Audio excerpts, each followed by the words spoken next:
Hello दोस्तों, कैसे हो आप सब। उम्मीद है कि आप सभी अच्छे होंगे। हमारे YouTube चैनल गोड सॉन्ग हिंदी स्टोरी की कहानी और शॉर्ट भजन आपको कैसे लगते हैं, प्लीज़ कमेंट में ज़रूर बताएं।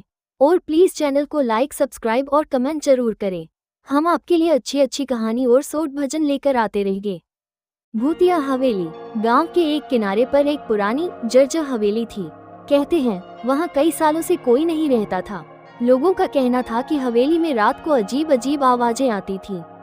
एक दिन गांव के 3 दोस्तों रोहन, विक्रम और नितिन ने तय किया कि वे इस रहस्य का पता लगाएंगे।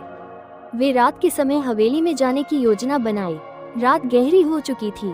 तीनों टॉर्च लेकर हवेली की ओर बढ़े। जैसे ही उन्होंने हवेली का दरवाजा खोला, एक ठंडी हवा का झोंका आया।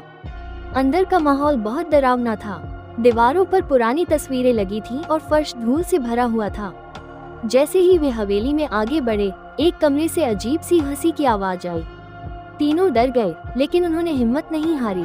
वे धीरे धीरे उस कमरे की ओर बढ़े। कमरे के अंदर कोई नहीं था, लेकिन अचानक एक पुराना झूला अपने आप हिलने लगा।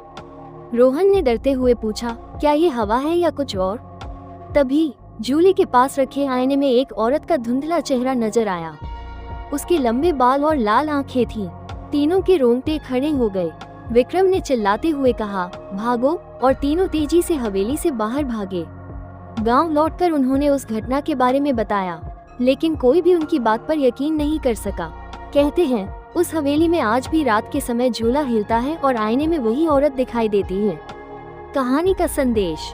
कभी कभी डर केवल हमारी कल्पना का परिणाम होता है, लेकिन कुछ रहस्य सुलझाए नहीं जाते।